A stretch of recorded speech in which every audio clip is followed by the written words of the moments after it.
रहीम, मैं हूं रफ़ीक बलोच। आप देख रहे हैं रफ़ीक बलोच ऑफिशियल यूट्यूब चैनल। तो दोस्तों, जब से ये महंगाई खान आया है, पीटीआई की हुकूमत आई है, हमें आए रोज़ महंगाई का सामना है। कभी कोई बहरान, दवाइयों का बहरान, कभी चीनी का बहरान, कभी आटे का बहरान, कभी बिजली का बहरान। तो इस हुकूमत को वैसे बहरान की हुकूमत ही कहा जाए तो ज़्यादा बेहतर है। अब जो नया इन्होंने सिलसिला शुरू किया है कि गैस जो है ना, दिन में सिर्फ 3 बार मिलेगी। यानी हम गैस से सिर्फ रोटी पका सकते हैं, बाकी कुछ नहीं कर सकते। ना हम चाय बना सकते हैं, ना हम कोई चीज़ गर्म कर सकते हैं, ना दूध गर्म कर सकते हैं।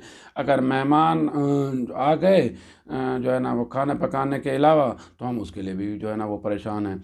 अब मेहमानों को भी बताना पड़ेगा कि अगर आपने आना है तो टाइम खाने के वक्त आएँ, आगे पीछे आए तो आपको कुछ भी नहीं मिलेगा। या फिर मेहमानों को बता के आना पड़ेगा कि हम जो है ना आ रहे हैं। तो अब मेहमानों को भी शेड्यूल की पाबंदी करने की पड़ेगी। तो अब जो है ना गैस वालों ने जो एक शेड्यूल तय किया है पंजाब और खैबर पख्तूनख्वा के लिए, उसके मुताबिक जो है सुबह जो है ना 5 बजे से 3:30 बजे तक, और इसी तरह दोपहर 11:30 बजे से 2 बजे तक, और शाम को 4 बजे से 10 बजे तक जो है ना वो घर घर वालों को गैस मिलेगी। ये शेड्यूल जारी कर दिया गया है। 3 वक्त को गैस यकीनी बनाएंगे वो।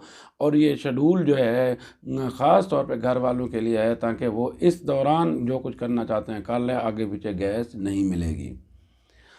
अब बताएं कि मेहमानों को बंदा क्या कहे, जो है ना 8:30 बजे के बाद आएंगे, या जो है ना 2 से 4 बजे के दरमियान आएंगे, या इसी तरह लेट नाइट। अब शहरों में तो वैसे भी तो लेट नाइट जो है ना उठने बैठने का, खाने पीने का रिवाज है, वो क्या करेंगे। अजीब हुकूमत है, अजीब इसकी पॉलिसियाँ हैं, अजीब इसका तर्ज अमल है, जो कि हर कदम इनका परेशानी वाला है। अब ये शेड्यूल जो इन्होंने जारी कर दिया है, इसका जो है ना उन्होंने नफाज का ऐलान किया है कि ये दिसंबर से फरवरी तक होगा। इसके ख़िलाफ़ जो है ना लोग जो है ना आवाम सरापा एहतजाज हैं, और ताजरों ने भी एहतजाज का ऐलान कर दिया और इस शेड्यूल को मुस्तरद कर दिया है। इसके साथ ही जो है ना वो आटे का बहरान भी शुरू हो गया है। अब खबरें ये आ रही हैं कि आटा का जो है फ्लोर मिल वालों ने जो है ना वो आज से हड़ताल का ऐलान कर दिया है।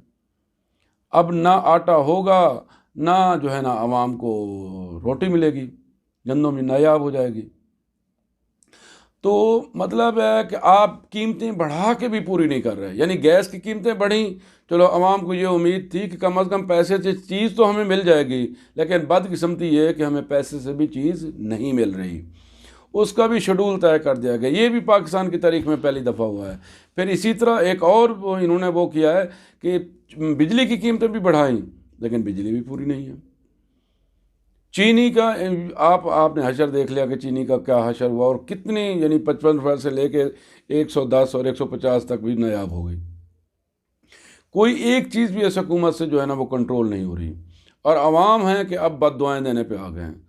अब मसाजिद में ऐलान हो रहे हैं कि हुकूमत की जो है ना वो जाने की दुआ करें।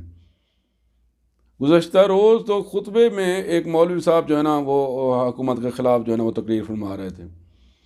तो खुदारा अवाम की बददुआओं से बचें, खुदारा अवाम के जो है ना को इतना तकलीफ़ दें कि जितना वो बर्दाश्त कर सकें। अवाम की बर्दाश्त अब सब ख़त्म हो रही है। अवाम अब बदहाली की तरफ जा रहे हैं। अब इस महंगाई में, इस बेरोज़गारी में, और एक कोई रोज़गार नहीं है, कोई कारोबार नहीं है, और ऊपर से महंगाई भी हो रही है। इससे एक तो जराइम बढ़ेंगे और दूसरा बेरहमी भी बढ़ेगी। ये याद रख लें। कैसे अवाम जो है ना अपना पेट पालेंगे। ना आप रोज़गार दे रहे हैं, ना आप महंगाई को कम कर रहे हैं। महंगाई आए रोज़ बढ़ रही है, रोज़गार आए रोज़ कम हो रहा है, कारोबार आए रोज़ ख़त्म हो रहा है। तो जब लोगों के पास कुछ लेने के लिए, कुछ ख़रीदने के लिए कुछ पैसे नहीं होंगे तो क्या ख़रीदेंगे वो।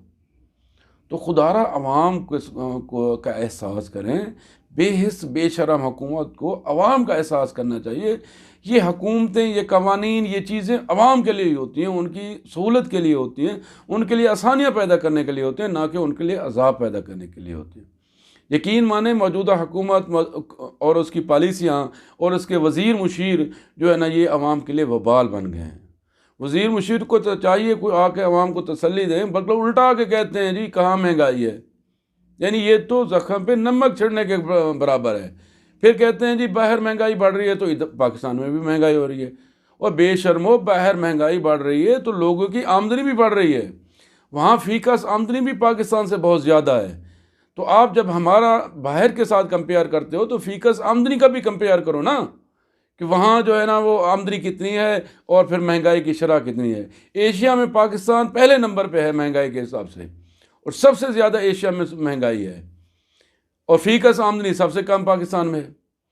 तो खुदारा अवाम का जो है ना मज़ीद सब्र का इम्तिहान मत लें। अवाम जो है ना अब बहुत गुस्से और गम में है, और अवाम जब सड़कों पे निकली तो मौजूदा हुकूमत का रहना नामुमकिन हो जाएगा। और उस वक्त से बचें जब अवाम जो है ना आपके लिए अजाब बन जाए और अवाम आपके लिए हुकूमत करना महाल हो जाए। तो इस दुआ के साथ कि मौजूदा हुक्मरान होश के नाखुन लेंगे, और उसके वज़रा जो है ना वो आवाम के ज़ख्मों पे नमक नहीं छिड़केंगे, बल्कि इस्लाह अहवाल की कोशिश करेंगे। अल्लाह ताला आपका हामी व नासर हो। वासलाम।